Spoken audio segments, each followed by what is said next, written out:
Video kali ini kita mau remake lagi nih pembahasan tentang sebuah sistem perkatupan yang biasanya digunakan pada kendaraan-kendaraan kompetisi bergengsi yakni MotoGP dan Formula One.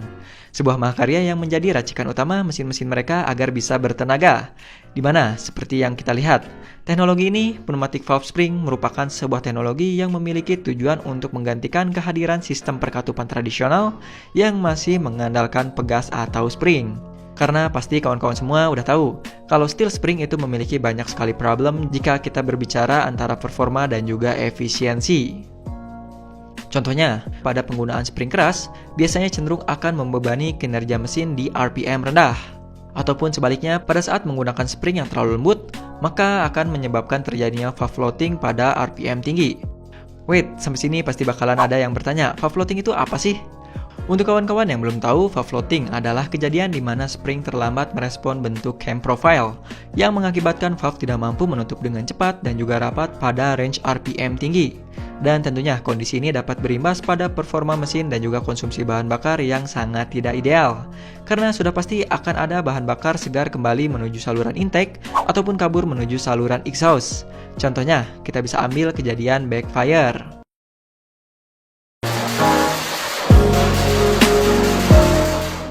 Mungkin kejadian ini bisa terlihat keren karena pada beberapa kasus bisa melambangkan mesin yang sangat-sangat bertenaga.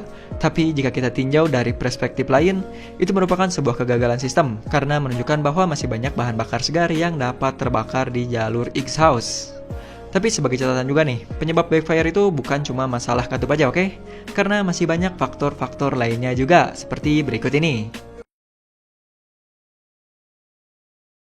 Lanjut. Lebih buruknya jika kondisi valve floating terlampau parah, hal tersebut bisa menjadi penyebab piston dan juga katup bertabrakan, yang artinya akan merusak komponen-komponen internal mesin. Maka dari itu, sistem katup selalu menjadi salah satu masalah utama yang selalu membatasi kecepatan putaran mesin.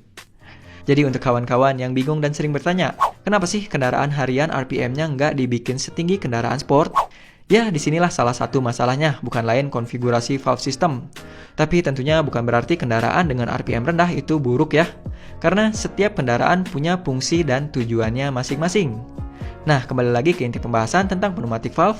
Seperti yang kita bilang sebelumnya, tujuan dikembangkan teknologi ini adalah untuk keperluan kompetisi, di mana pneumatic valve ini didesain agar bisa mengungguli dan menutupi kekurangan dari steel spring.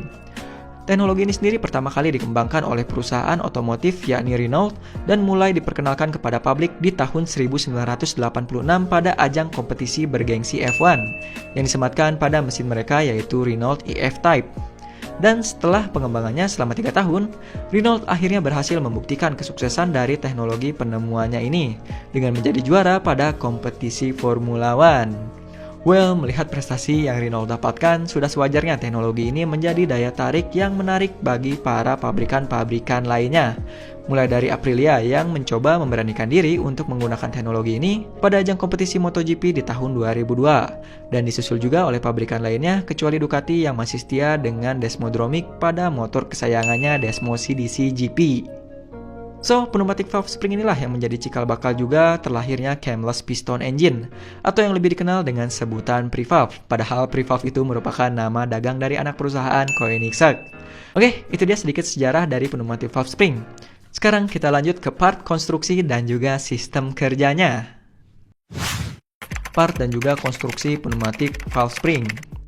Untuk part-part yang digunakan pada pneumatic valve spring ini sebenarnya hampir sama aja dengan sistem DOHC biasa, yakni tentunya dari yang paling bawah yaitu valve atau katupnya sendiri, lalu ada camshaft atau noken, naik ke atas ada rocker arm dan tabung kompresor udara berukuran kecil yang bernama metal bellows, di mana komponen metal bellows ini sendiri terdiri lagi dari banyak subparts.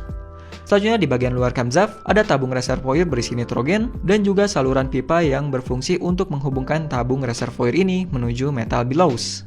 Lalu part yang terakhir adalah komponen timing gear dan juga timing chain-nya. Nah, jadi sesuai dengan namanya, yang berbeda dari sistem ini hanya perangkat pneumatiknya aja yang berperan untuk menggantikan spring, dan selebihnya masih tetap sama aja dengan sistem katup standar. Mungkin ada lagi perbedaan itu di bagian penggunaan materialnya yang kita juga kurang paham. Jadi untuk kawan-kawan yang lebih paham, kalian bisa bantu kita di kolom deskripsi di bawah. Oke, sekarang kita langsung masuk ke pembahasan tentang cara kerjanya. Sistem kerja. Untuk sistem kerjanya, mungkin dari awal banyak juga dari teman-teman yang udah bisa membuat kesimpulan. Pneumatic valve spring bekerja dengan cara mengalirkan nitrogen yang berada pada tabung reservoir menuju metal bellows. Dan metal bellows inilah yang disebut dengan pneumatic valve spring yang berperan menggantikan steel spring untuk mendorong kembali valve atau katup ke posisi semula atau posisi menutup. Nah, disinilah nitrogen mulai menunjukkan seberapa penting kehadirannya. Karena berbeda dengan oksigen, nitrogen memiliki densitas yang lebih stabil terhadap perubahan suhu, di mana hal ini berbeda dengan oksigen yang lebih sensitif terhadap perubahan suhu, yang artinya penggunaan oksigen tidak dapat mempertahankan tekanan udara di dalam metal bellows secara konstan. Kunci tekanan yang tepat inilah yang berkisar di antara 10 bar, membuat pneumatic valve bisa bekerja jauh lebih baik dibandingkan dengan steel spring biasa. Hal tersebut juga dibuktikan dengan mesin yang dapat bekerja hingga 15.000 rpm tanpa terjadi valve floating dan juga backfire.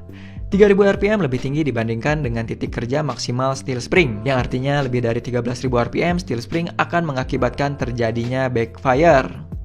Lalu selanjutnya fungsi dari tabung reservoir. Seperti namanya, tabung ini juga hanya berperan untuk mengisi gas nitrogen ke dalam bellows. Tapi di samping itu dia juga berperan untuk tetap menanggulangi hukum Pascal dan menstabilkan tekanan metal bellows pada saat metal bellowsnya dikompresi agar tetap terjaga di kisaran 10 bar. Simulasinya kurang lebih seperti ini. Jika tidak ada tank reservoir, maka kompresi yang didapatkan pada metal bellows akan sangat tinggi dan tentunya akan meningkatkan tekanan udara dengan signifikan. Di mana kondisi ini bisa mengakibatkan metal bellows rusak karena mengalami kebocoran. Nah, sedangkan dengan pemasangan tabung reservoir, maka rasio kompresi yang didapatkan menjadi lebih jauh berbeda, di mana pada saat metal bellows ditekan, maka tekanan nitrogen yang berada di dalamnya tidak akan meningkat secara drastis, dan tentunya hal ini dapat menjaga durabilitas dari pneumatic valve spring. Jadi bisa kita simpulkan juga, kehadiran dari tabung reservoir ini memang wajib untuk ada. Oke, kurang lebih seperti itulah untuk sistem kerja dari pneumatic valve spring.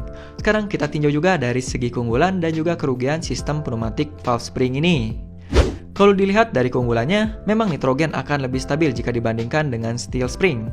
Dan di samping itu juga dapat menghasilkan putaran mesin yang lebih tinggi.